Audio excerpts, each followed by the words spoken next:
Seeking the truth never gets old. Introducing June's Journey, the free-to-play mobile game that will immerse you in a thrilling murder mystery. Join June Parker as she uncovers hidden objects and clues to solve her sister's death in a beautifully illustrated world set in the Roaring '20s. With new chapters added every week, the excitement never ends. Download June's Journey now on your Android or iOS device, or play on PC through Facebook Games.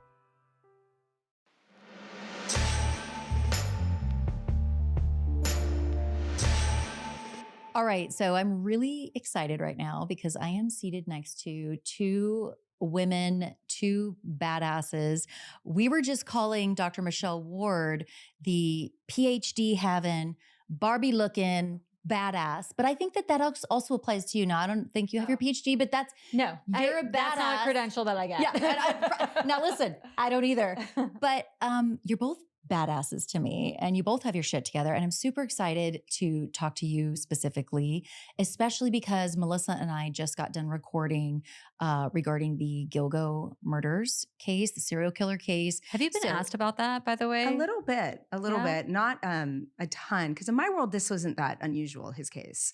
Okay. But so, yeah, I've talked a little bit about it. Okay. Yeah. Has the media reached out to you to give quotes? Yeah. Yes. All right. We'll go into it. Yeah, we'll go into it. Go ahead. Yeah. So, but I mean, nobody can I want you to tell us what is your background, kind of how you got into this and what are you doing today? And of course, at the end of the show, I want you to plug all the things you're doing. And I know it's a lot.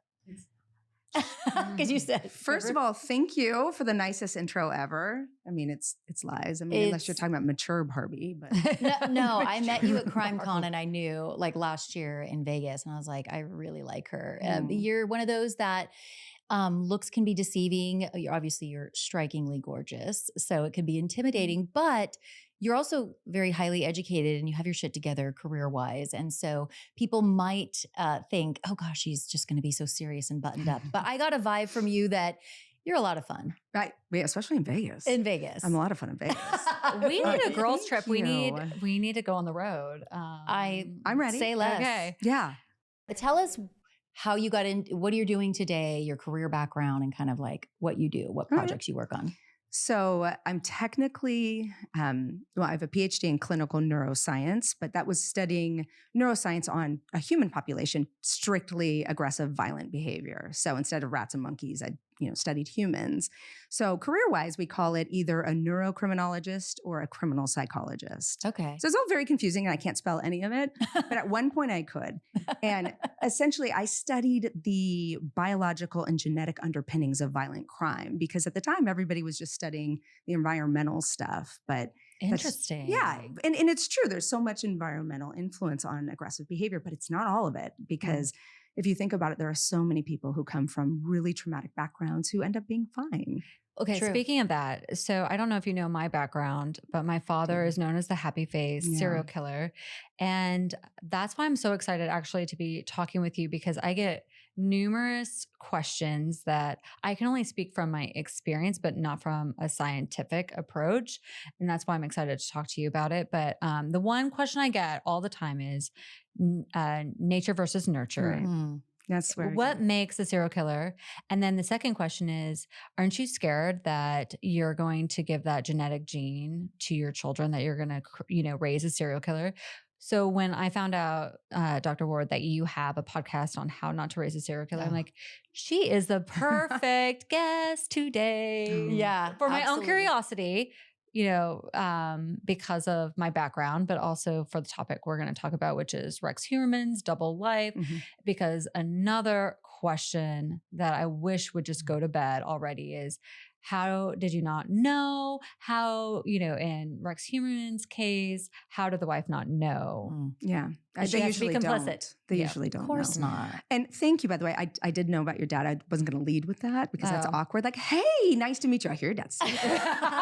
Although you'd be surprised. So many people who are into crime, probably a crime con, they'd be like, oh my God, your dad was a serial killer. Like, what was it like? I mean, what's awkward though, Michelle, is when I go to parties and they don't know my background, they'll be like, oh, on holiday parties, especially, they'll be like, what are you going to do with your parents for the holidays? Oh. And I want to say, well, my mom's dead from cancer. Yeah. And my dad's in prison.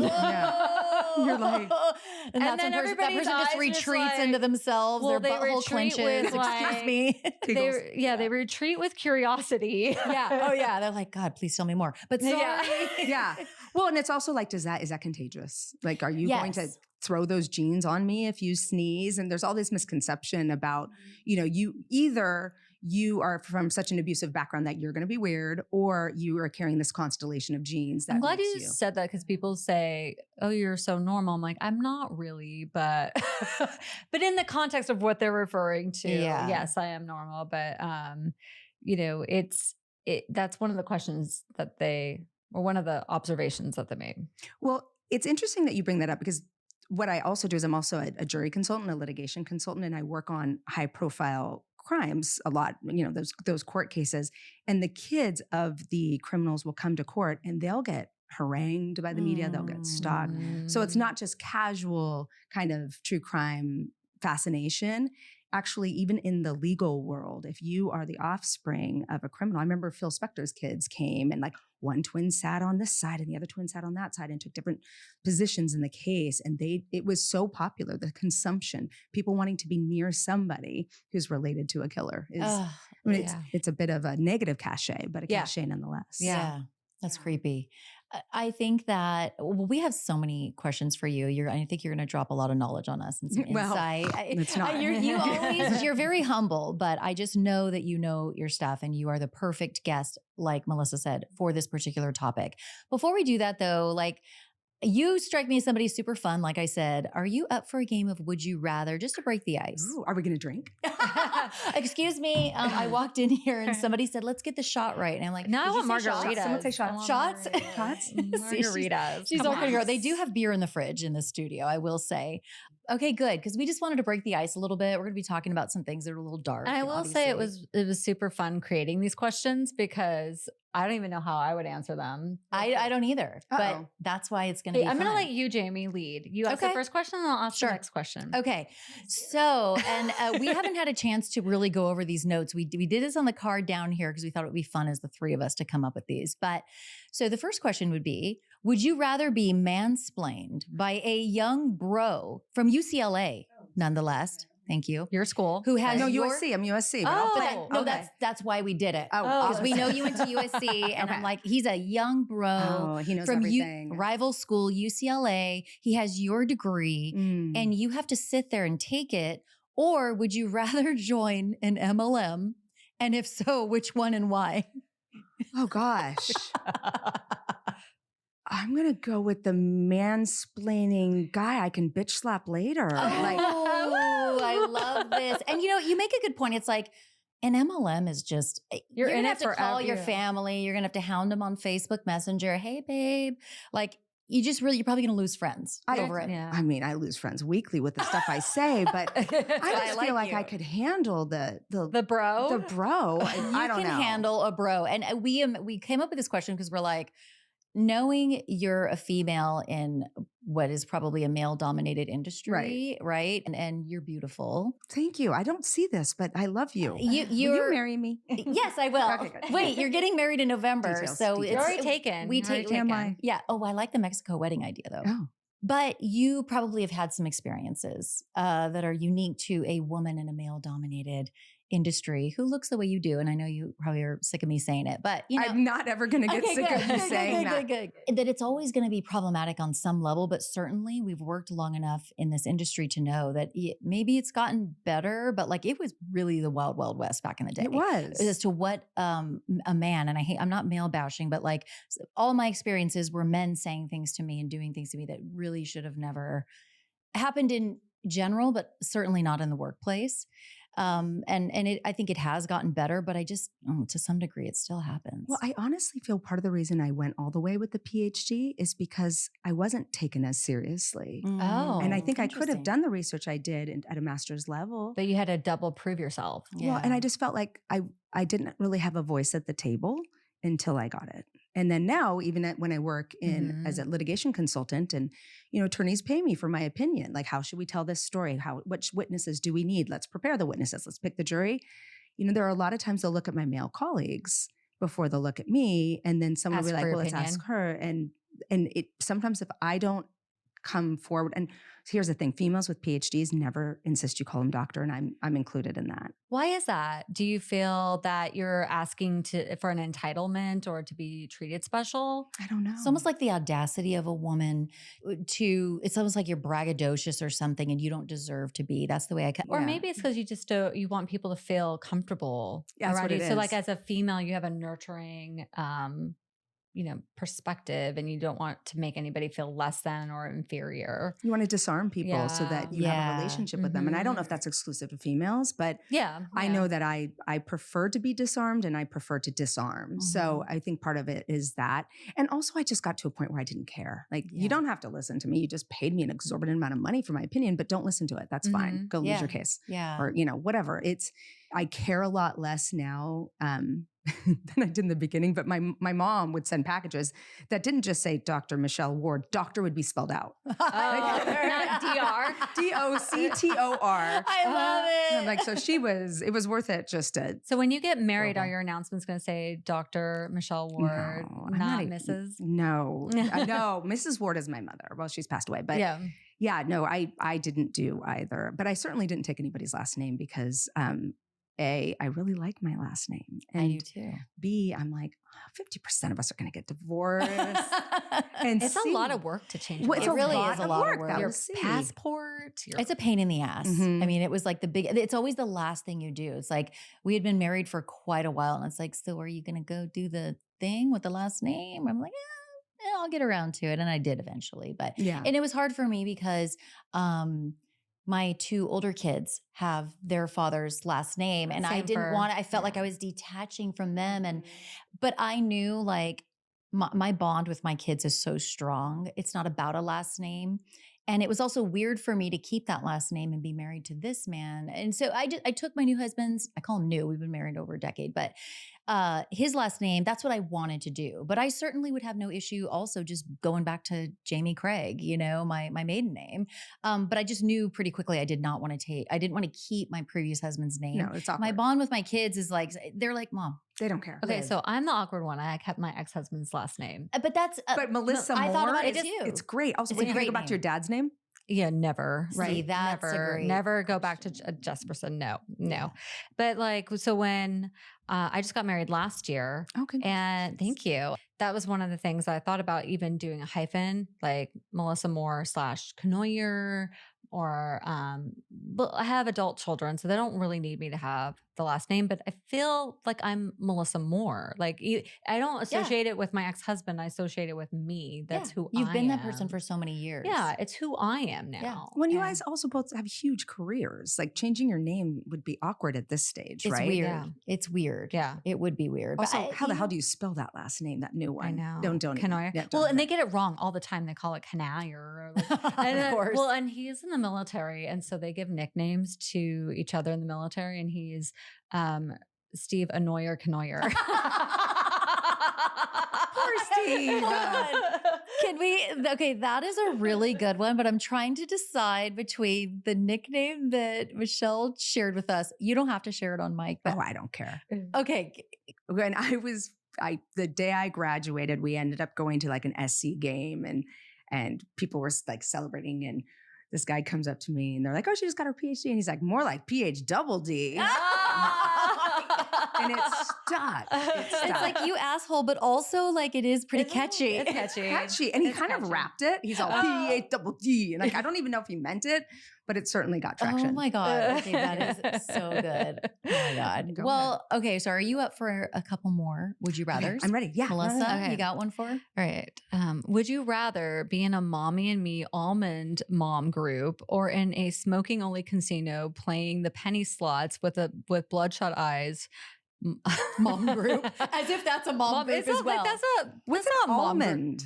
Like an almond bomb. Oh. Okay. So do you ever watch The Housewives? No, I get scared. Okay. Oh. No, I can't like handle that. conflict, and like, Oh, like it serial is- killers are fine. See, like, that The is Real an interesting Housewives take. scare you? I They give get her so much anxiety. anxiety. You know, So much anxiety. that is interesting that you say that because I had to stop watching the Beverly Hills Women because it got to be, I had anxiety. I hated a couple of them so much and what they would do. And I just wanted to jump through the screen and be like, bah! And that I couldn't. and what they were doing, it just gave me anxiety. No, Okay. it's not I for me. understand, but serial killers and I'm like, listen, give me the autopsy yeah. photos, no And problem. Almond Mom, I guess I bring up the housewives because Yolanda Hadid was a model back in the day. Yes. She married, what's his name? Muhammad. but- So she had supermodel daughters. And anyway, she was on the show and she's the quintessential almond mom. So when her daughter, who also was a model, called her and was like, I'm hungry. She's like, oh, honey, eat a couple almonds. Oh, you got to get on the I runway. thought that was just Giselle. No, Okay, no, almond mom. So like the Well, skinny moms? Yeah, like, and they kind of, it's different. they Okay. teach their kids like problematic. It's dietary. the culture. It's the 90s diet culture that the moms grew up with, which is, low fat. I definitely did. Can't eat full Cheese. fat Mhm. dressing. Dip your fork in the dressing. Yes, and then put it in the salad. Put it in the salad. It's kind of Maybe I'm an almond mom. Shit. It's some of the Weight Watcher mentality too. I feel like that was blended in with fat phobia. Yeah. I mean, I would probably say I don't mean to be an almond mom, but my daughter would call me an almond mom. Yeah, And my that's- daughter would. And that's only because I'm calorie conscious. I'm always watching what I eat and working out. I try not to impose the diet culture that I was raised with to my children, but I think it probably leaks into it. But I think that's part Without of being an knowing. almond mom. I think that's why Yolanda Hadid got so much heat from that comment that she made to her supermodel daughter. Oh, honey, just eat a couple almonds. You've got to get on the runway. And she was hungry and like needed lunch. So it's really not all, I don't think it's all about just you and your own dietary. It's you're pushing that toxicity onto your daughter and sort of like body shaming and diet shaming and like, just eat a couple almonds. Oh, honey, do you really need to have that second bite of the cake? That I think is also part of being an almond mom. So it's pretty problematic, but I could be wrong. But Yolanda Hadid is like where I think the term came from. Because she said that. almond. But All also, right, okay, okay. thinking about a casino, there's a lady sitting next to you blowing smoke in your face. That sucks. And you're winning on the penny You slots. guys, You're up to I have $20. way too much experience with both of these groups. I feel like I'd be right at home with either, and that's embarrassing. No, but it's real. true. I mean, my mom used to smoke. We'd go to Monty's in Pasadena, and I'd be lying asleep in the booth, and all you see is smoke. And like that did happen in Vegas. She loved to gamble, and I'm from LA. Yeah, so the there's 90s. I definitely had so much. Like, I can't believe it's not butter. Like non-fat cheese. Can we talk about the rubber that is non-fat cheese? It's so terrible. gross. So I'm going to have to say I would rather go with the almond mom group only because I don't want more wrinkles from the smoke. There you go. Oh, okay. Okay. Now that is a But doesn't that really make me good an almond point. mom? Because I am about not getting the wrinkles. Like, it's just, okay, Yeah. that's a really interesting Okay. Okay, so I you're like that. next, Jamie. Okay, so Michelle, you are free on a Saturday evening. Are you going to the beer drinking backyard barbecue shindig, or are you going to dinner and cocktails at Nobu? I'm doing both. Oh gosh, I love this. 100% doing What? both. Okay, What if the barbecue had screaming toddlers in the pool, screaming "mommy"? Are they mine? That are No. being ignored because everybody's drinking, and it's just it's gonna go south. Like, and all the dudes I picture are probably wearing flat bill hats and black socks and drive lifted trucks, maybe. Okay. Who am I going to Nobu with? Oh, Us. Oh, 100%. I mean, Done. that's a given. Done. As long as no one's drowning, the toddlers, the black Please, sock men can yes. like fetch the kids out of the pool. Yeah. Black sock man. I only say that. Listen, I am very I'm from the 909. Okay, so I was born in San Bernardino.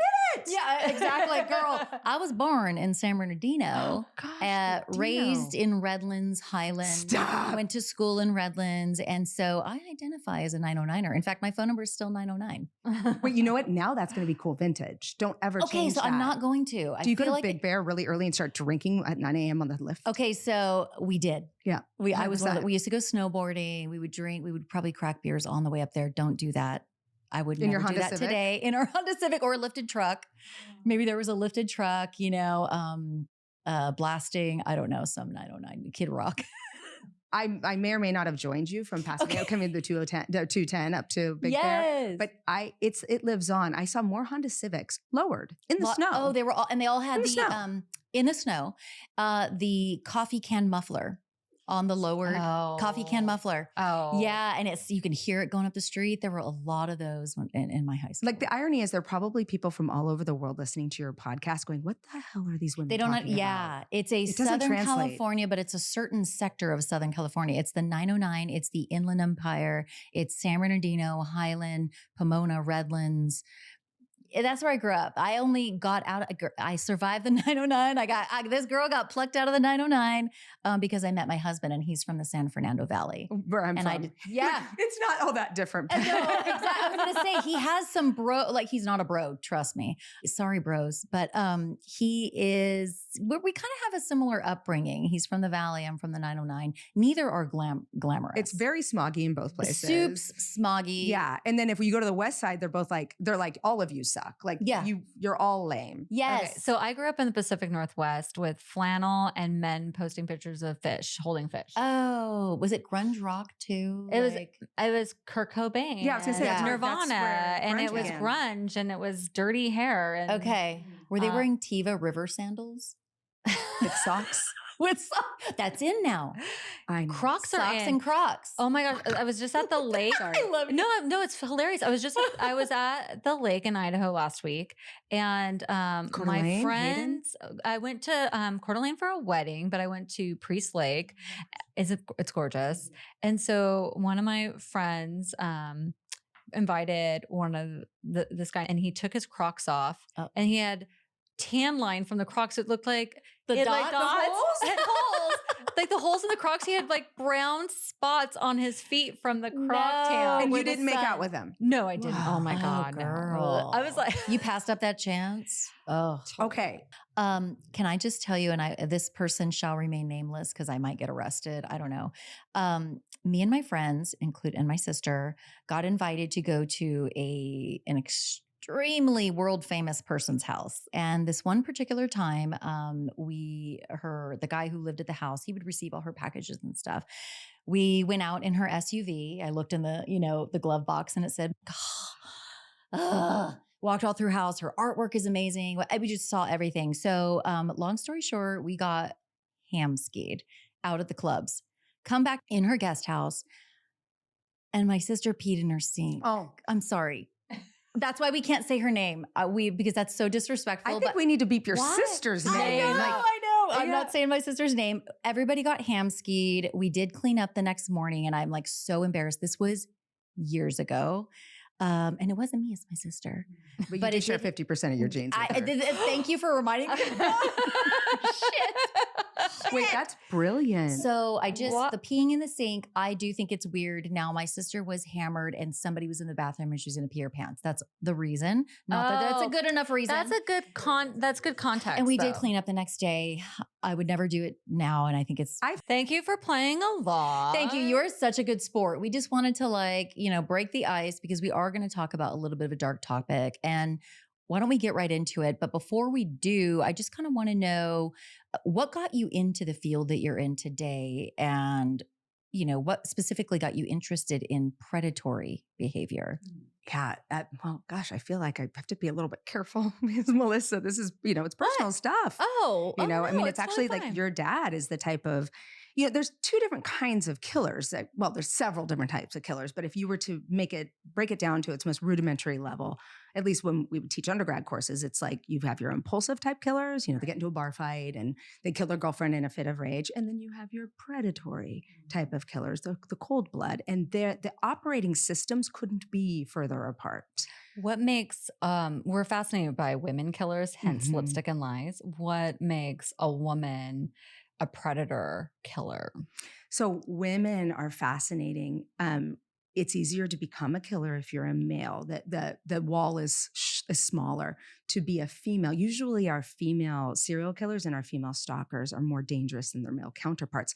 That's confusing because they're very rare and they're often not as prolific, but they're usually better at it. So if one does decide to become a very good female serial killer, they're usually going to get away with it. I was just on a podcast I was on Piers Morgan's show. Piers. Oh, he had killer women. Yes. Wait, he did. No. It was uncensored. I could not think of his show. Okay. And that was yesterday. And they had this question like, well, why would someone nurse Lucy Letby? Why would she kill babies? How could you kill a baby? How would you kill a baby? I'm like, you're thinking of her as a nurse. She's a serial killer who is in a place where there's victims everywhere. And I hate saying this, it's really rude, but it's low-hanging fruit. So sex workers, homeless people, and babies are really easy to kill. So if you're thrill seeking and that's what you're looking for, you go where you have a great, not a breeding ground, but kind of like a hunting ground for that. So the way I got into that is people had talked a lot about the environmental issues that kind of contribute to killing. But for me, it's like, but why? Why can one person grow up in the most abusive environment and become a total dick? And then, I mean, a totally wonderful person, and another person can have a perfect family and become a dick. What is the individual differences? And that's usually biology and genes. Okay. Now, you can't study biology and genes without understanding the environment. So it's not studying one without the other. It's just that nobody was at the time really looking at it. To say what people say to me, is there a serial killer gene? There's a constellation of genes that recombine. So this was my dissertation. I looked at it in children. I looked at psychopathic behavior in 9 to 11-year-olds, and I used identical and fraternal twins so that I could isolate how much of it is genetic and how much is environment. We do that mathematically. This is where I nerd out. Okay, so this is going to be fun. Identical twins share 100% of their non-segregating genes. So genetically, they're almost identical. Fraternal twins are just like regular brothers and sisters, but born at the same time. So mathematically, you have 100% genes, 50% genes, and then you have shared environment and individual environment. So you can look at large, massive groups of these people and study how similar identical twins are to each other versus how similar fraternal twins are to each other. And if in any given trait, from reading ability to killing, if identical twins mathematically are more similar to each other than fraternal twins, it suggests a genetic component involved. Now, this can get really boring and convoluted, but essentially what we figured out is if you look at the pedigree of a serial killer, or psychopathy, let's make it broader. Let's make it psychopathy. And that occurs in about 1 out of every 100 people. But most of us are prosocial psychopaths if we're going to be psychopaths. And I say we because I don't like to exclude the psychopaths among us. I mean, listen, it's a protected group now. Right. So, jeez. You'll find it's not so much father to daughter. You'll see great uncle Larry. And 2 to 3 generations later, a little psychopath pops up again. So if I look at my family tree, I have another psychopath in my tree, another serial killer in my tree. You do? Or you're saying, no, you might have somebody with that constellation of genes. So what we learned is that it's inherited. It's a group of genes. We don't know which, but it's a group of genes that kind of turns it on or not. Mm-hmm. So you might find throughout your pedigree that you have people with psychopathic features, but it's not usually one generation to the other. Now, this is all broad. It's not exact, but this is what the tendencies, this is what we're seeing. Well, this is fascinating because there's another question I get asked. Are you afraid of spawning a serial killer? And I never was afraid of that. I really wasn't afraid. And thankfully, my children are fabulous. And you'd know by now. Yeah, I would absolutely know. They're super empathetic. They have all of the markers of being regular, nice, good people. But then I guess a question would be, knowing what you just explained to me, could it be genetically passed down through them to another generation then? Well, certainly, but there's good news. Okay, so please share the good news. Now I'm scared. No, my kids are not going to want to have kids. Yeah. No, and don't be scared because look, our leaders of our countries are psychopaths usually. Like hedge fund managers are psychopaths. Surgeons are often psychopaths. Being a psychopath is not necessarily negative. So what you're going to find, I don't know how personal to make this, but your dad was interested in killing. Mm-hmm. And psychopaths are very goal-driven people who lack guilt, remorse, and empathy. So that can pop up again. Callous and emotional is what we call it in children, and it can translate into adulthood. I mean, children are generally callous and unemotional. Wait, hold on. I got scared for a second that I have a budding serial killer. Yeah, no, it's unusually callous and unemotional. Like they love it when you get hurt and they laugh, and it's really funny when the family pet dies, and that kind of callous and unemotional. Scary. And that can become traits of psychopathy later, but you nudge them into prosocial stuff. So if they're always sensation seekers, they're always looking for thrills, and you want their thrill to be something prosocial. If they love winning and the gambling, get them into finance. If they love like solving a problem, surgery, whatever. I mean, there's some downsides to having your surgeon being a psychopath, don't get me wrong. Oh, yeah. But generally speaking, 1 out of 100 of us is not a small number. So yeah, you could have, a psychopathic grandchild who is prosocial because to nudge, to give the omega-3s, to give them an outlet for their thrill-seeking behavior. And you have the resources to make sure that committing small petty crimes isn't the only way they get their thrill. Yes. Okay. And so it almost sounds like, and obviously there's just this doesn't apply every single time, but in general terms, it seems like if somebody has the psychopath genes, what would you call them? Predisposition. Predisposition toward psychopathy. And is raised in a deeply traumatic and toxic home, that could be a recipe for disaster. Not always, but that could be, then that psychopath then turns to a killer. So I've been saying, like all the clouds, are aligned. And I guess that I wanted to ask about Rex Heuermann. I don't know anything about his past, his childhood. I'm very curious. If he is a serial killer, he's been accused, he has not been convicted. If he is, and all the things that we have learned about him are true, what are some things we may expect to find in his past and how he was raised in his childhood? And yeah, it's an interesting question and risking making it oversimplified because we tend to, when we're trying to give sound bites and like, okay, these are tendencies, this is what we're seeing or what we have seen through research. Look, you can become a serial killer with almost no environmental triggers. A lot of our serial killers come from normal backgrounds. We hunt, we dig, we search for that environmental trigger that made them this way so that we feel better, that we feel like we have control, that we can protect people and ourselves. But the reality is there are plenty of serial killers who come from good backgrounds. I love that you say that because my dad's side of the family couldn't be, they're so great. I love my dad's side of the family. They're hardworking. They've gotten a lot of shit. Because people are like, once you have a serial killer in the family, they look at you all like guilty by association and they dissect your family. I feel like we have a great family. Do we have probably some dark humor? Yeah. Oh, no. How dare you? Yeah. But you have to do that to survive sometimes, I think. Yeah. It's gallows humor. Yeah. But Melissa, I'm glad you're bringing that up. And I say this often on my podcast. We give ourselves too much credit and too much blame because we tacitly pass down these genes that control more of our personality than almost anything else. And that's particularly true with a serial killer. So many of them come from loving, wonderful backgrounds. Now, these impulsive type of killers, these really like these rule breakers from day one, sometimes you'll see more trauma in their backgrounds. And you can see trauma, especially if you dig long enough. You're going to find trauma in anyone's background, really. But we see a lot of serial killers, even in other countries, from just the most wonderful parents. Okay, so one thing that I'm so glad I have this podcast, this forum to be able to talk to you. First of all, it gives me a great excuse to get to know you, like invite you on. We're besties. Because now we're besties.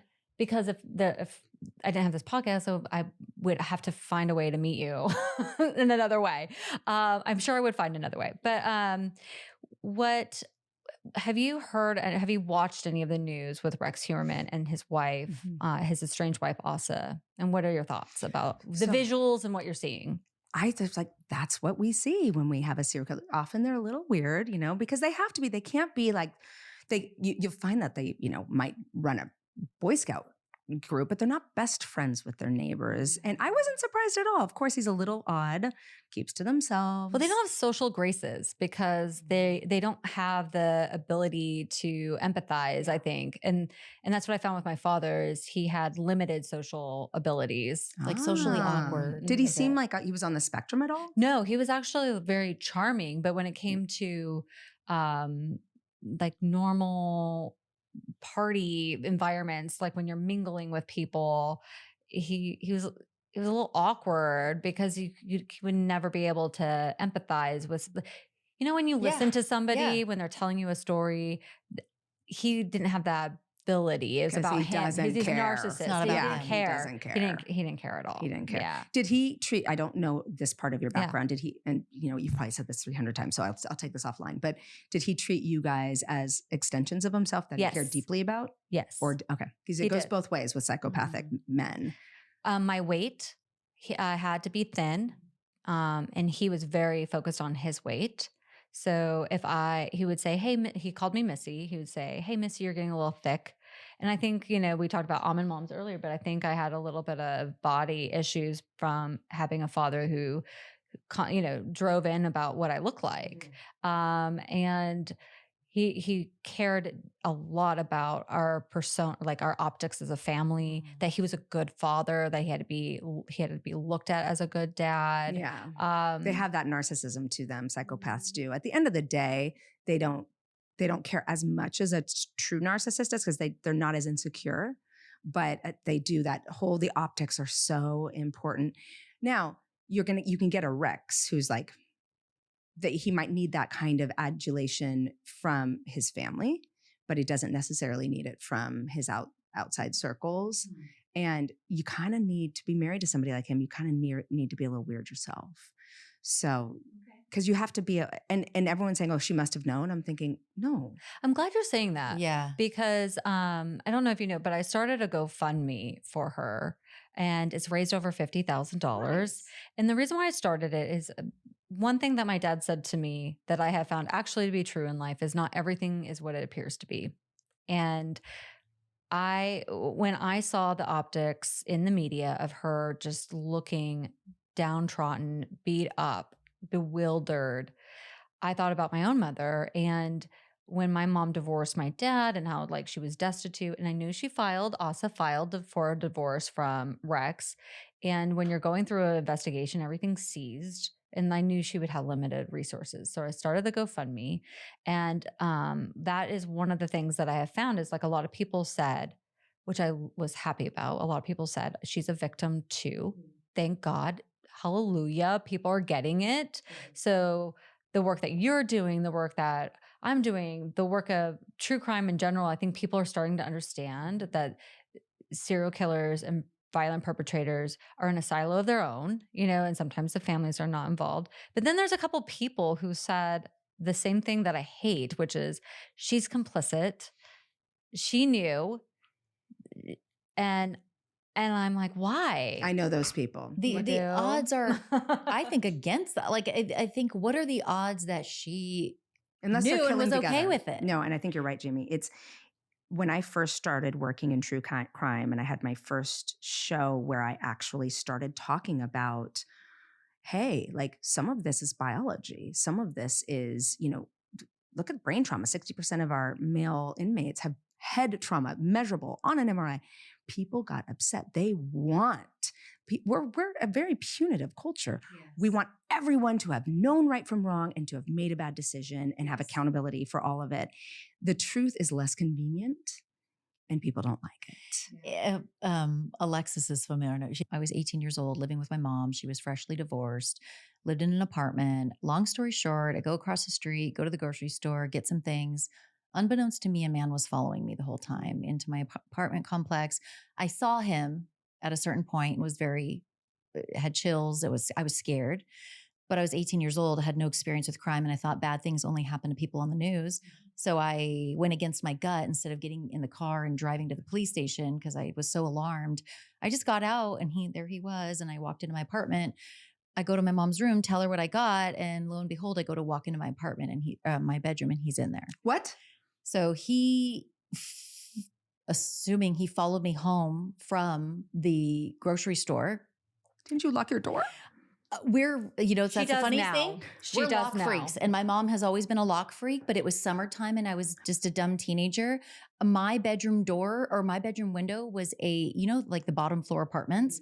It's always a sliding glass door that leads out to a little porch. I left it cracked like this much, but I had the vertical blinds and the screen closed.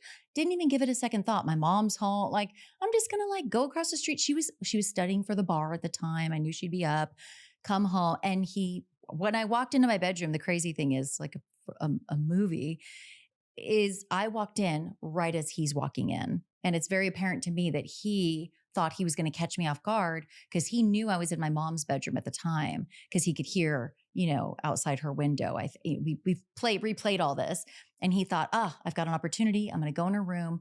Well, what was he going to do? Was he going to hide in my walk-in closet? Was he going to hide under my daybed? I was about to go to bed. Who knows what would have happened, but I caught him.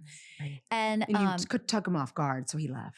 Yes. And that is the thing. It was very apparent when I walked in that I startled him. He scared the shit out of me, but I was angry.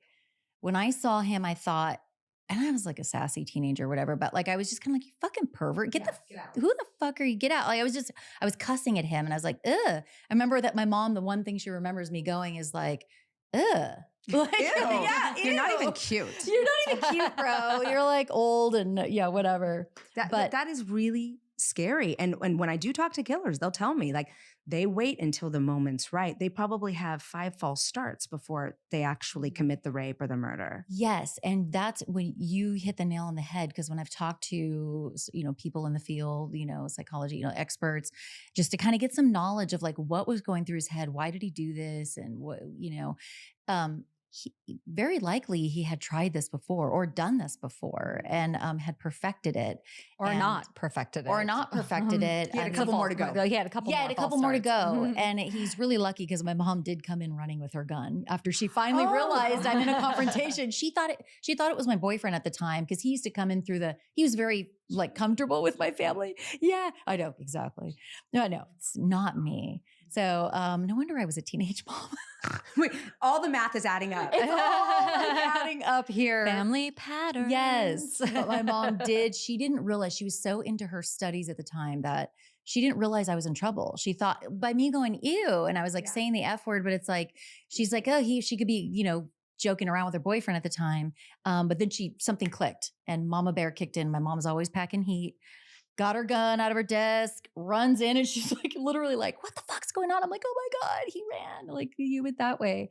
But it's just it was trauma, but like I really have not, I've brushed it off for so many years. Like, it happened. Like I survived. He didn't touch me. Like I'm lucky, but because that didn't happen, I never consider myself like a survivor. It's only the day I met you, it was a survivor's event. I didn't go there as a survivor. I went there because my friends were hosting an event and I wanted to support them and I missed them. And it was like, oh, you're having something in LA? I'll be there. Yeah. And so the Vice.com was doing a documentary about ethical true crime and the fascination of the true crime genre. And it was Color Laundry and Tara Newell that were hosting this event in Los Angeles, and they invited me to come while the film crews were there and stuff. And it was just pretty much like it was a meetup, it was just a meetup. So that's where I met Jami, and we had a moment during the evening where we just all went around and shared our experience. And then Jami said, well, I'm not like you, Melissa, victim. And I'm like, well, there's no like, you don't have to justify victim by like some kind of level or measurement, and pain is pain and trauma is trauma. Yeah. Of course there's worse trauma. Right. Of course. Right. And that's pretty true. But like, well, and that's what I also say about Asa and the adult children, Victoria and Christopher, who are the family members of Rex Heuermann. And I would say that about my mother and my siblings and my family, is that we are crime victim survivors. Because while we did not lose our lives, we suffered other losses. Your life is still defined by this. It is. Yeah, it absolutely. is. And I am never going to sit here and compare victimhood, because we don't have to do that. When you're a victim, you don't have to do that. It's not either or it's that and. Like, exactly. I mean, would you say to a rape survivor, well, you only got raped by one person. I was raped by 2. You never would. You've already crossed the threshold into trauma.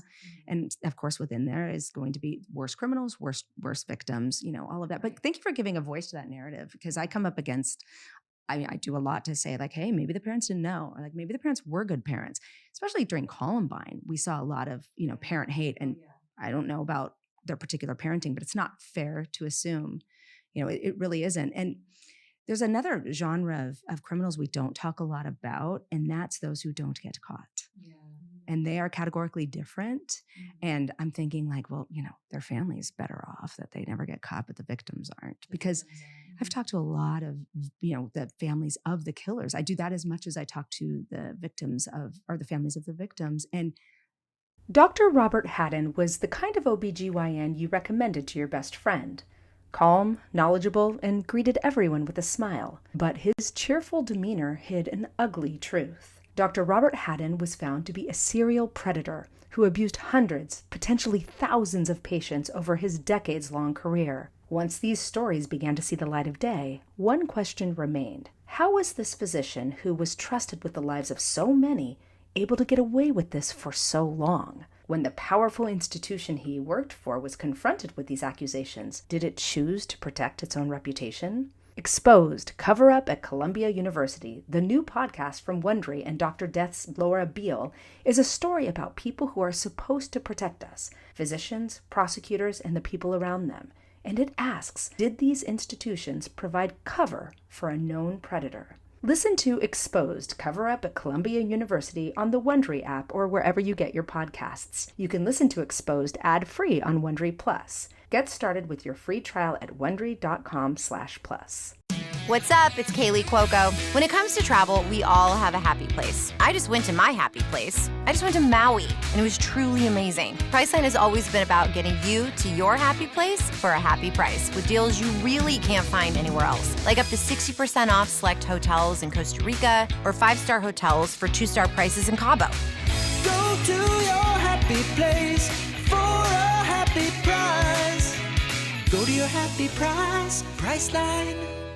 In some ways, it's a trauma that you are blamed for. Right. So it can be really, really devastating for them too. And I mean, you're speaking from personal experience. Right. Well, I think honestly, from perpetrators' family members, I would say the number one person that I see that carries the greatest pain is a mother of a perpetrator. I can't. Like she a made mother them. of a serial killer, a mother.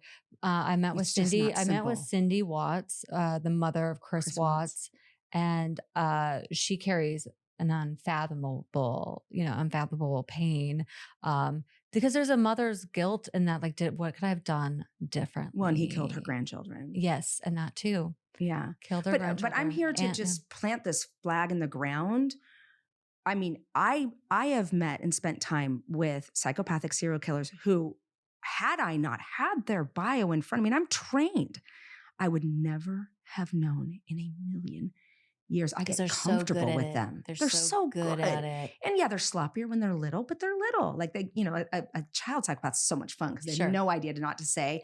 I love it when my mom's bleeding or the neighbor died. Yeah. They get older, they learn the language of sounding like you have empathy. And so you start to believe them, but they're that good. But I notice as they get older, what appear to do is mirror. Like they look for cues from another person. Yeah, because they don't find have out. this feeling. They don't have it. It's like they talk about that with Ted Bundy. Like he was very good at like putting on. Sometimes, so like in interviews with a serial killer, what I noticed is that the interviewer will say, "Did you feel guilty? Did you feel sad?" And they'll say, "I felt sad. Mm-hmm. I felt guilty." Like they give the right robotic answers. Yeah, well, they don't but- say robotic like that, but I'm like, my point is that they search for what's the right answer, right? You know, and then they know what they're supposed to do. They fish for it and they feed it back. Yeah. Well, and that's why in Cleckley's book, The Mask of Sanity, he says they learn the language of emotion, but not the music. So it's like someone telling you, like, "Oh, do you, experience this blank thing that you have no idea what they're talking about?" So you start studying them. Like, that's what I'm supposed to feel. Great. What words do we use? Wonderful. And so that's another reason why we looked at this in children, because we didn't want them to learn the language yet of how to, lie and pretend that they felt remorse, guilt, and empathy. Well, the blame thing, it just is very real. You've talked about how, perpetrators' families are blamed. How did you not know? I guess that's the only reason I brought up my own personal stories, that like it's on a much smaller level. But people, when I brought my story public and told on the podcast and YouTube, whatever, you get all these comments that like, you're stupid. Like, why'd you get out of the fucking car?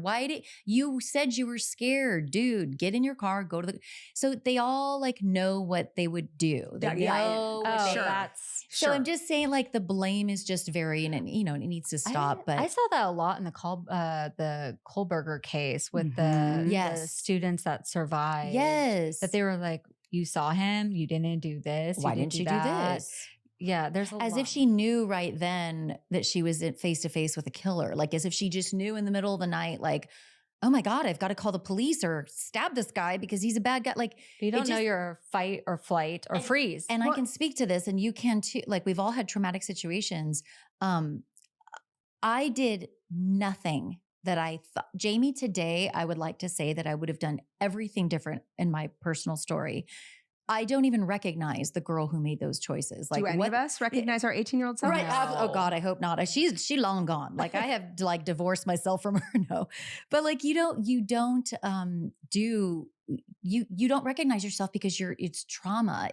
You're in shock, and you cannot have it all played out in your mind that if that were to happen again, like this is what I would do. You don't know what you would do. And I did nothing of what I thought I would do. Even today, I do things differently than I think I will. Yeah. Well, I want to go back to Rex Heuermann because I think this is a great opportunity to answer some questions so that so you made a good point. You're like, you're going to put this flag in the ground. I want to put the flag in the ground of saying, can we stop saying, how did you not know to the family members? Yeah. It's victim blaming. Okay. So I feel like to unpack that, we have to start with the question, how do predators lead double lives?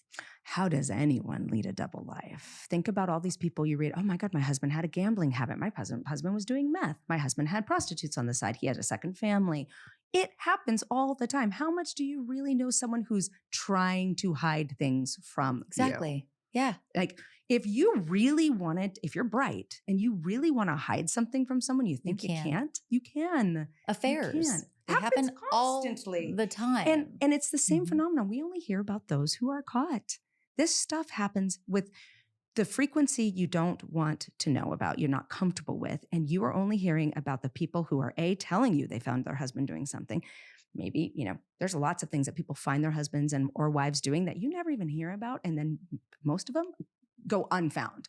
There's this idea, I would know if my husband's cheating. No, you wouldn't. No, you wouldn't. They don't want you to know. They will find a way for you not to know. Unless you are suspecting it and you're looking for it but you're not typically looking for, I wonder if my husband's a serial killer. Right. Like who asked that? Who would ever, well, it's like that.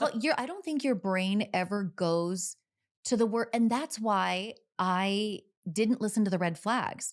My brain went to, I'm going to put, no, Jami, come on. You're being like over dramatic. Your brain never goes to the worst case scenario. It goes to the typical scenario. To the normal scenario. Right. So when I see this man and he's scaring me for very good reason, like, but I just was like, God damn it, just get out of the car, Jami. And like, oh, well, you're going to be in your apartment in 2 seconds. And Jami, you're forgetting this whole thing. You probably 10 times a week have somebody looking at you that makes you uncomfortable. And you know what I'm saying? Like if you live like that. Yeah, if you live like that. And if you're a pretty 18-year-old girl, you're going to have, there's a fine line between a guy looking at you and like, oh, where's she going? To the guy who's going to show up in your bedroom. Sure. Exactly. They don't look that different from each other. They don't. And you just don't, it is a rare case scenario, what happened to me, your personal life and for your experience. So your brain doesn't go to, oh, this guy's probably going to chop me up tonight. Like I really need to go to the cops. No, you're going to push it down and just be like, oh God, just get out of the car. It's going to be fine. And so I hate that question. I'm so glad you brought it up. It is extremely victim blaming to be like, so how did you not know? Because Melissa and I have talked about this ad nauseum, but it's like to say, to Melissa's point this morning, to say, how did you not know? You're insinuating I was complicit. If I knew, then I was okay. That's ridiculous. With him killing sex workers. It's ridiculous. So it's ridiculous. We want to put it to bed. So I want to ask another question, Michelle, of you. How is the family the facade for the double life? Right. And I don't know necessarily that a serial killer puts that together a priori, that they're like, okay, I better find myself a wife and have some kids so that I can go on to have this prolific life. But what it does, it has utility to it. it creates a front where you are less suspicious of somebody like that. So one of the ways we study people who have never been caught for their crimes is by hiring them from temp agencies. So I worked on this study very early on. I'm deeply fascinated. Very fast. That what? really got my Tell attention. me more, This is the Dr. Ward. craziest thing. So it was before I matriculated into USC, and I was just, trying to get in. I wanted to work with Adrienne Rain or Laura Baker. And I'll be a free TA or a research assistant. What do you want me to do? And so they had me in the basement of USC Hospital measuring MRIs of people they had hired from temp agencies. They got government immunity. So whatever these people told them, Adrienne Rain couldn't report it. Wow. And it turned out 10% of the people he had hired had either attempted or committed a violent crime. And he's a genius. He's like, I'm like, how did you know to go to a temp agency? And he's like, well, typically they have nomadic lifestyles. They can't hold down a job. They can't be part of a normal society. So you're going to catch a few. Now with serial killers, it's a little bit different because they don't have the impulsivity, the fiery rage when they're getting ready to kill. They're cold-blooded, they're calculating, they're predatory. So they can hold down some normalcy. Now, their crimes are weirder and creepier typically than your impulsive type of hot-blooded killer, but they have this gift of this ability to look really normal on the outside, or at least if you don't look too closely. That's just in Rex Heuermann's case, just points back to he very likely, they didn't catch him for how many years, Right. So that's not uncommon. He's very good at not letting people know what he's doing, which means to me, it's highly unlikely that his family knew. With serial killers, what makes a serial killer dismember their victim versus one that just discards the entire body? I think it's motivation. That morbid? Sorry, that's right. Oh God! Try to scare me with it. Maybe I don't know who listens to this, but on my podcast, I'm like, and then the liver was cut and filleted. It's motivation, and it changes. One of the biggest misconceptions is that serial killers don't change, evolve over time. In their victimology, in their MO, like how they commit their murder, the weapons they use, where they dispose of the bodies, and who they choose. But it does change over time, and it does for multiple reasons. Look, we're never going to, as frequently as we hear about serial killers, they're actually quite rare in nature. So collecting data on them is always a little funky, but essentially we do see this ramp up. So we see killings start, they're a little sloppy. About what age did they start killing? Well, it just depends, right? It depends on where they are in their trajectory of urge and how close are they to people they can kill. And, a little bit of opportunity, a little bit about urge, it's right. And they tend to have reduced anticipatory fear. So they don't get as scared as we do biologically. They don't have the somatic markers of anticipatory fear. So like if you're going to blast somebody in a study and you say, we're going to count from 10 to 0, they don't start sweating. Their heart rate doesn't increase like ours does. Really? So I had no idea. Yeah. Wow. And we measured it and it happens in children. If a child with psychopathic features also has this somatic difference. So, but most of them do not become serial killers. But I think that it's important to realize that a serial killer sometimes needs to up the ante like a drug. Like they're not getting the high they used to get. So I'm going to cut them up a little bit more and do something a little different and get more intimate with my kill. That can be a reason they change, or they've decided to dispose differently. And could it also just be like, I really want to keep doing this. And if I just dismember these bodies, it's going to be harder for people to find them, which means that it's going to be harder for them to tie me to this body. I'm here to tell you if a serial killer really doesn't want to be found, it's getting harder for them, especially when y'all keep giving the DNA away, catching people left and right. Yeah. But previous to there being cameras on every corner and such wonderful ways to track people, most serial killers don't get caught. Okay. Really? How many serial killers do you think are amongst us now? Can you quantify that? Yeah. Oh, shoot. Well, I have no idea, but I know if you go to other countries, it's actually probably more prolific than it is here.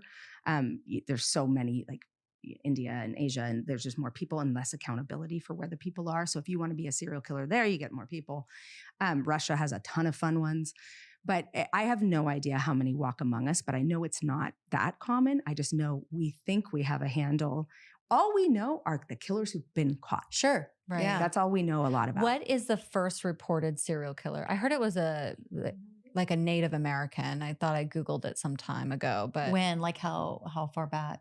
I don't know. I don't remember, but Yeah. I heard Stumped like, me. I don't know. well, I think what I read is that serial killers existed even with Native Americans or something like that. Oh, I'm sure. Yeah, that I mean, every culture yes. has a serial killer. Yeah. Absolutely. I'm not saying that sounded like I don't believe Native Americans started serial No. killers. Oh, God, no. No. Okay. But back, Yeah. exactly. Yeah. In the times that, in Native the Americans were, it's not a new thing. It's just, we just know more about it now, but certainly like human beings are human beings. And just Yeah. complexities Do we of human have- existed beings throughout time. have always Do we existed. have Egyptian serial killers? Absolutely. Since the imagine beginning of time. so. This is not a characteristic. You read about it in ancient literature, and there's actually something I read about some tribal culture where if somebody in the tribe themselves acted in ways that were selfish and unempathetic and maybe damaging, they just push them off the cliff during a hunting trip because the community can't exist that way. So I think since the beginning of time, but listen, we have to remember this one important unpopular thing that's going to lose you guys some listeners, but it's true. Psychopathy is not always bad. Sometimes you need to be a little psychopathic to push the button. Well, I have to tell you I've something. read something too. I got you guys so excited about that. This is good I because had- I read something that like actually certain companies look for psychopaths. I'm dumbing this down for certain high-powered positions because you have to be shrewd and you have to be a certain. So they have the characteristics of somebody who can just, if we need to make cutbacks, they don't give a shit. They'll 1,000 people will lose their jobs and they don't really give a shit about. Like I'm making stuff up, but like I did read something that like they're sought after sometimes in certain high-powered and stress positions where it's like a multi-billion-dollar company, let's say. So Michelle, I want to tell you back in 2018, I met Dr. Fallon. Do you know Dr. Fallon? Yeah. Okay, so for those who are listening who don't know who Dr. Fallon is or didn't listen to my first season of Happy Face, then you'll know that Dr. Fallon was studying PET scans of violent offenders and found some certain markers in the PET scans. And I think a colleague mixed in his PET scan and found out like that he found the markers of a serial killer on an unidentified, file. And he later turned it over and discovered it was him, that he was he was not the serial killer. Sorry. There's a He was podcast about this. He was a psychopath. And so I went to meet with Dr. Fallon to get a PET scan. I got one and he had me so ramped up about the results of my PET scan. So I went to Orange County, I met with him and he had my head lit up on his screen.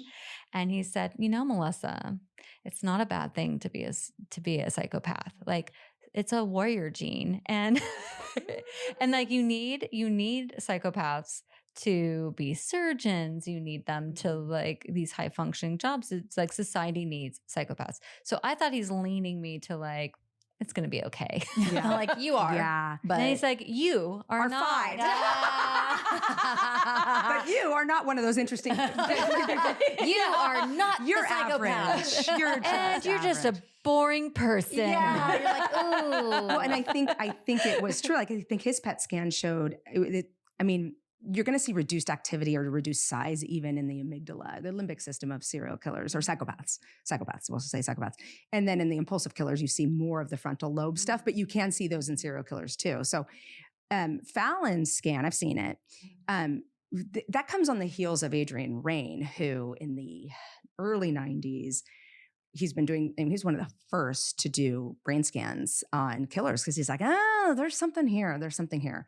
And he did it on himself and he totally had the brain scan of a psychopath. Absolutely. The brain scan of a psychopath. And I worked with him for years and I'm here to tell you, he's probably not, he's the most charming British man you're ever going to meet, but he's probably not super burdened with what people think of him. Yeah. He probably not. I would never call him a psychopath, but it also just shows the error of the science to a degree. These are population statistics. And I think that's a problem when we look at this. The tendency, you measure a bunch of amygdalas that in the average size is less than a bunch of normal amygdalas. So it's really hard to see with one person. Now, the exception to that, and I think it's important, is in the courtroom.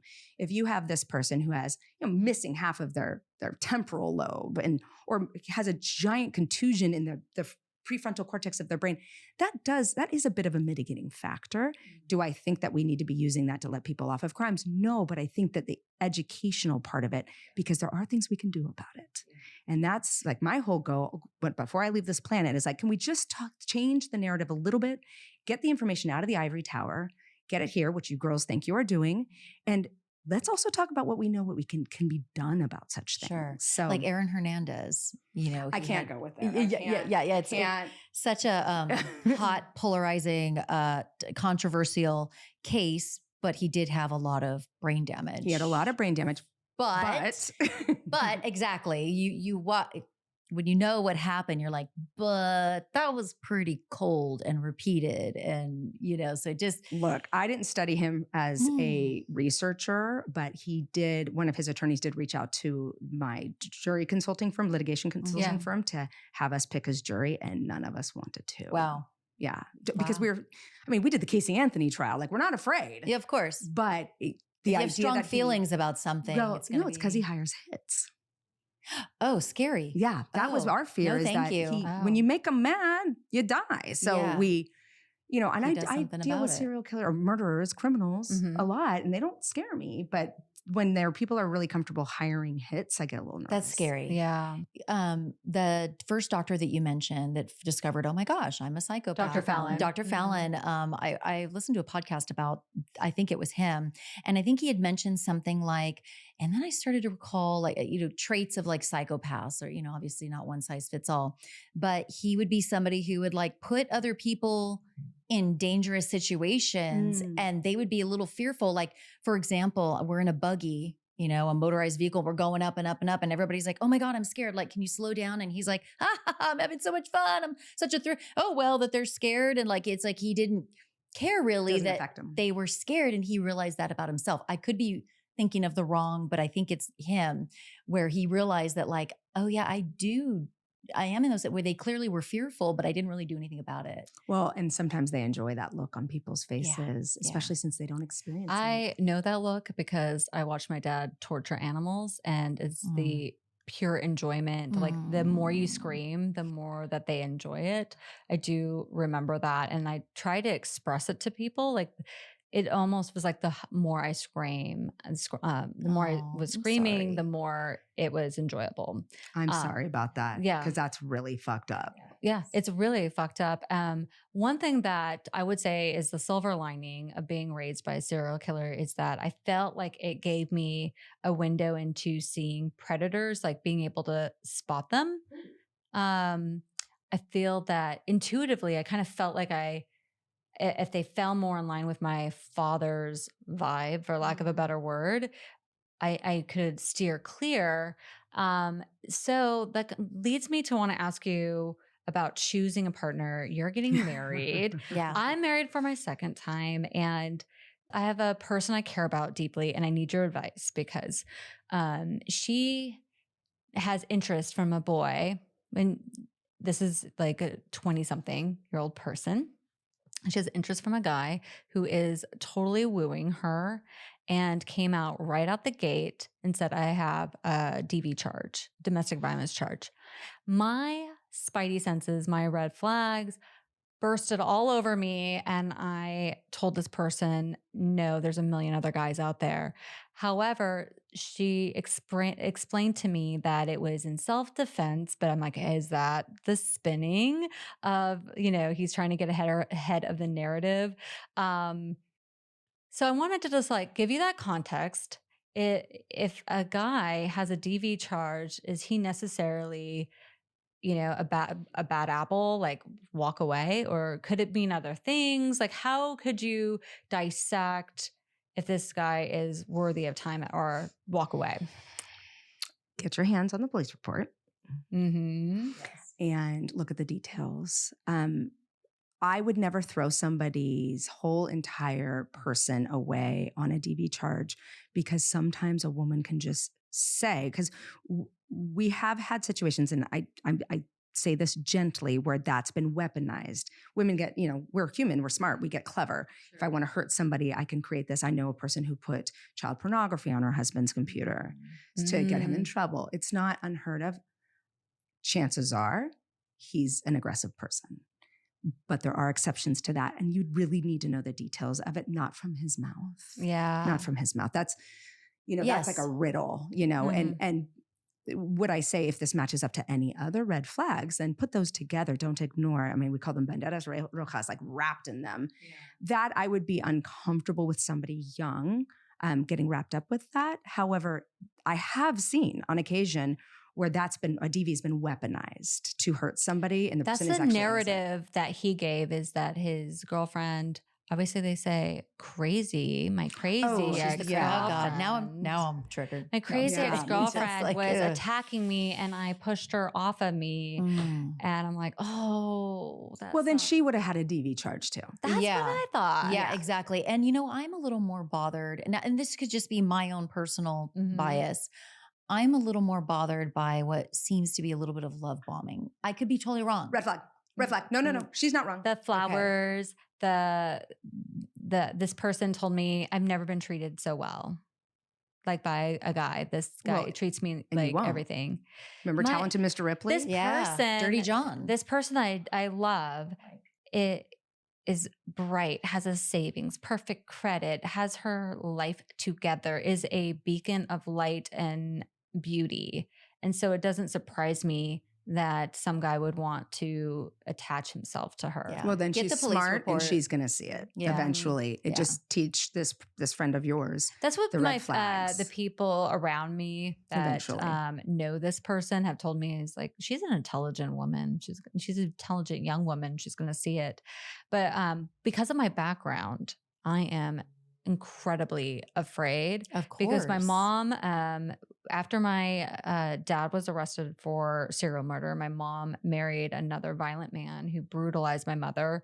He nearly killed her. When she passed away, I opened up her safe and I found all the police reports of strangulation and abuse, and but I witnessed it too as a young girl. And my mom didn't leave her abusive husband until she got cancer and needed treatment. And she knew I wouldn't go to the house to help her because he was there. Mm-hmm. And so she got her own apartment. And anyway, so my mom ended up passing away, still legally married to him. And that was one of the things that was eye-opening to me, is survivorship. So everything, thankfully my mom had a will, but the surviving spouse gets everything. So her abuser could have got all of the assets, everything. And then I ended up fighting him for my mom to honor her will. And he found out through the lawyer. I sent him a notice and said, I'm going to seek my mom's portion of the assets for the inheritance of my siblings and I.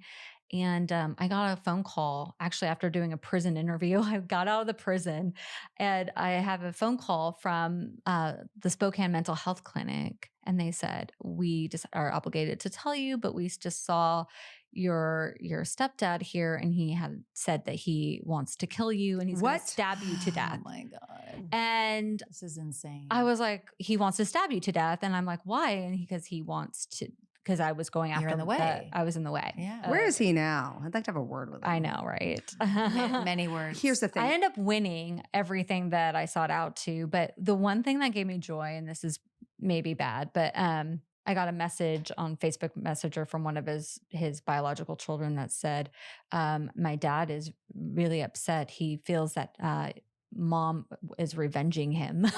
What? Oh, and she probably was. I was like yes, and it's me. Yeah, exactly. I am not afraid of you anymore. I'm an adult woman and you can't scare me, and I'm going to seek what is entitled. And so I was able to get my siblings their inheritance. Good for you. Good for you. Yeah, I cut the check 2 months ago. Good for you. It was great. Yeah. But talking about your friend, I recommend not using your personal experience because it feels too rare.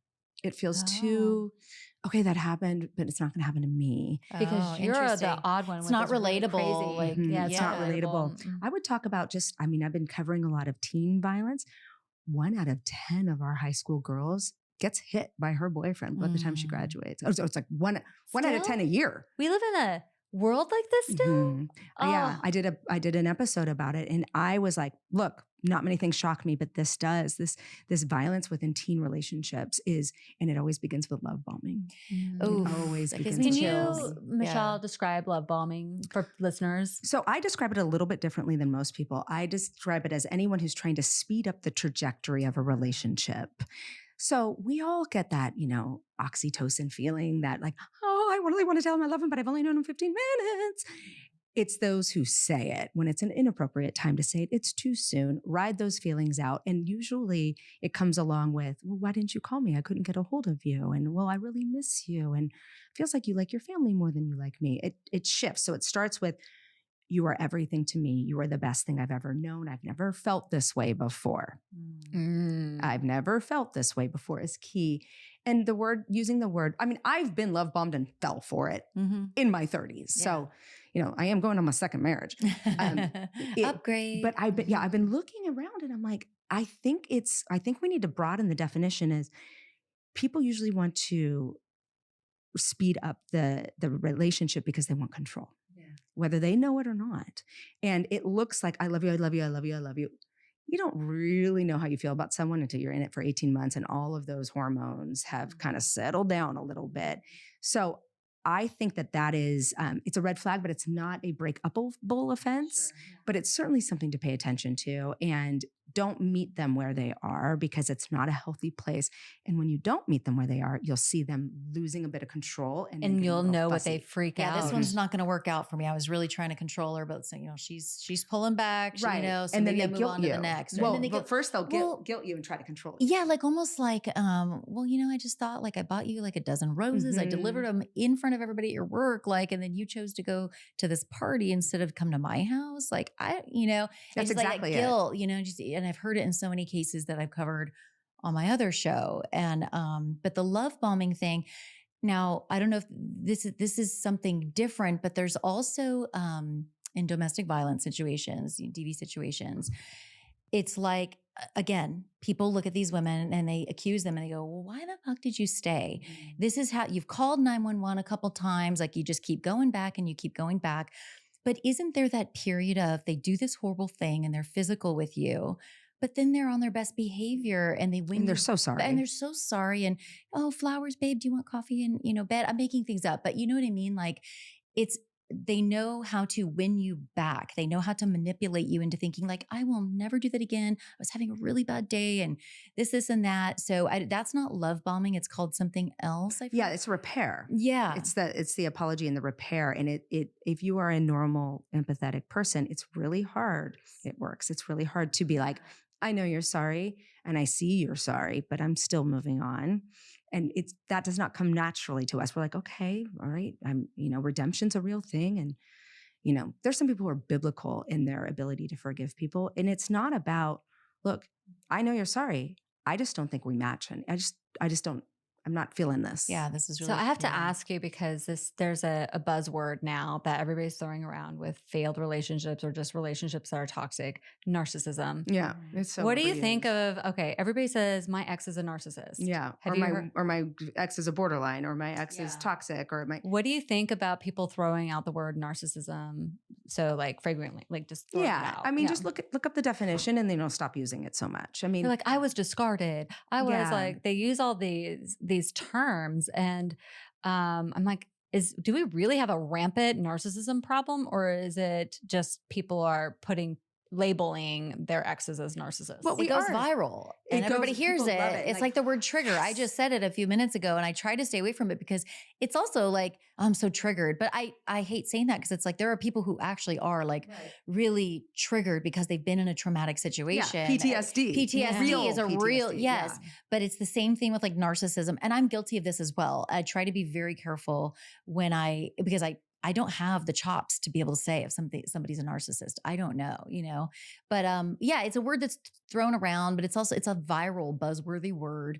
And we're all into true crime. We all are on social media every single day. Narcissist, so it's like, oh, it's like that insult that now you can sling like, oh yeah, he was an asshole, such a narcissist. Yeah. And then you're off the hook. But what makes a real narcissist? Well, okay. So usually when I see these memes or these like Instagram or TikTok armchair experts talking about narcissists. No. I'm not an expert on this either. Yeah. But when I say it, it's usually them just describing a relationship where the guy's not that into you.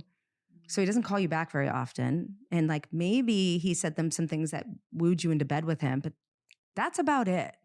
You know, like there's no crime with somebody not being interested in you. Mm-hmm. And I see a lot of like, well, he's a narcissist and he fed me breadcrumbs. And then I stayed there. It's like, you did that too. Yeah. Now, there are real narcissists, you know, there are people who just, they need fan clubs and they need constant, their egos are so fragile. They're constantly lying about their accomplishments and blowing themselves up and manipulating situations. They're not as common as we're led to believe with that, how that word is thrown around. Sometimes it's just like, yeah, he's acting like he wants to date multiple people. And, you know, you took the breadcrumbs and ignored the 16 other things he said. And there's also selfishness and narcissism. That's two different right. things. They're right? describing so selfishness. It's like if a dude or a woman or anybody can be selfish, but that doesn't necessarily mean that they're a narcissist. Yeah, I don't think the guy's a good guy. I wouldn't date him. Sure. I don't want my kids dating him. But is he a narcissist? It's not. Narcissism is like it's a clinical term. You know, it's in the DSM. You know, it's a personality disorder. So I want to ask you, we're going to wrap up here soon, but I want to ask you about how you came up with your podcast, How Not to Raise a Serial Killer. Did I get the title right? You did. Yes. I'm most proud of that damn title. Like it's an amazing I love that title. I was like, and I've been holding it in my head for a really long time. So I have found that there is a chasm between what is known in the research world about what we can do to prevent aggressive and violent behavior and what is known in the private sector. So I'm like, how do people like researchers, the ivory tower holds on to stuff and rightfully so in a lot of cases, because if you let the information out, it gets bastardized and it's not necessarily what is meant by the research. Like it can be like, in this particular population with these parameters and constraints, we found this. But give that to somebody and they'll be like, oh my gosh, redheads are violent. No, not the case. We just happen to be studying in Ireland. Like ignoring the fact that, you know, the study happened to take place, you know, in Dublin. Yeah. Where there's a lot more redheads. There's more redheads there. So I understand that, but I wanted a platform to kind of say like, look, we know a few things about children who are exhibiting these behaviors and what we can do to put them on the right track. I mean, there's some like simple takeaways that are life-changing, you know, and like biofeedback. I mean, it's life-changing. There's no harm in it. So a lot of people will deny their children's bad behavior because they're afraid to get them labeled. And also the pediatrician has no idea what to do with your cat burning kid, but there should be a place you can go to be like, is there a place? Well, I'm hoping, you know, and I'm hoping you guys do it. And I'm hoping, I mean, my podcast, definitely that's all we talk about. I give a crime. I talk about what was in the past that would have been red flags and what you can do if you see this in your kid. Okay, that's so interesting. I encourage everybody to listen to your podcast, How Not to Raise a Serial Killer. It is so insightful, but it's also fascinating. Thank you. Yeah. Okay. So now when they're not children, so we were just talking about somebody I loved and the red flags. If there is somebody dating now in their 20s, 30s, 40s, 50s, whatever age, what are some things that women can look out for in not selecting just like a serial killer, but a violent perpetrator? Yeah, somebody who's bad for her. Just bad in general. What are some things to look out for in a partner? There's some bad things that, you know, don't have a lot of red flags, like we talked about. Like some things don't announce themselves. Other things do. So definitely pay attention to temper. You know, does someone crack easily? Or what about always blaming all their problems are somebody else's fault? Accountability is important. Yeah. Just in general, don't you want somebody who's accountable to themselves? Whether they're dangerous or not. Like that just wouldn't be a good partner for me. I mean, would you like this person as a friend? Does this person make you feel What safe? about a mommy's boy? Is that a red flag? Our sons are perfect. Yeah, excuse me. I'm just going to screw this kid up. So I'm like, you are perfect. I hate your girlfriend. I hate your wife. You're never going to be good enough for my son. Yeah, he's 9. He overheard me say that I wanted a second girl or a gay boy so that he didn't leave me for a woman. And he was like, what did you mean by that, Mom? He overheard it on a podcast I was on. He's like, I'm not gay and you're upset. I'm like, no, I got over it. Yeah. I just explained to him that as moms, we fail to see the flaws in our kids. I do it too. But a mommy's boy, I mean, my son isn't going to stay in love with me. You need They to grow out of that. The normal ones do, you know? And you won't continue to be the center of his world. I know. And I'm really, I can see you're going to crack because you're like, wait. No, I totally know too. I have a son as well. And it's like, I kind of still am a center of his world, a center, you know, but I understand that like if and when he gets married and finds a lifelong partner, like that is now the most important person. That and then they have a family. She is not Queen. He lived inside me. Dr. Michelle Ward is just not having it. I already hate her. Sorry if she ever listens to this, but I hate her. Yeah. Well, I haven't loved every girlfriend either, you know. But no, I want my son to be happy. You want your son to be happy. But I'm always a little concerned I love when someone respects and loves their mother. Of course, like you want that. But if someone's like, well, my mommy says this, it's like, and you're in your 20s. You're annoying. Let's get off the tips and move on. That's when it becomes annoying. Yeah. We've kept you here. I know. We could talk about it. I talked to you for like a year straight. You are the best. You're a girl's girl. You are so smart. You are so insightful. And you're so fun. Yeah. I am a girl's girl. I do like to hang out with chicks. I get that vibe from you. And I have pretty good vibe detector on that. I think so. But tell us about current projects you're working on. Where can people watch you, listen to you, all those things? Well, my shows still pop up all the time because I'll get notes from my friends or my kids. So my 2 shows were those are podcasts.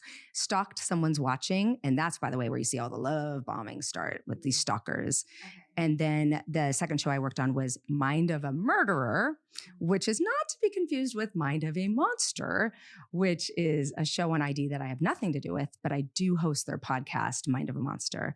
And then I host and produce with this group, How Not to Raise a Serial Killer.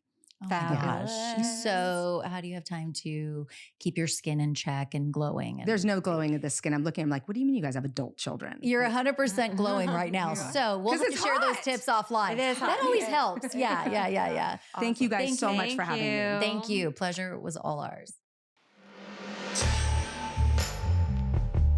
Hey, lie detectors, leave a 5-star rating and drop your favorite lipstick in the review section because we lie detectors don't gatekeep. And follow us on Instagram and TikTok at Lipstick and Lies if you want to see behind the scenes and clips of us recording each episode.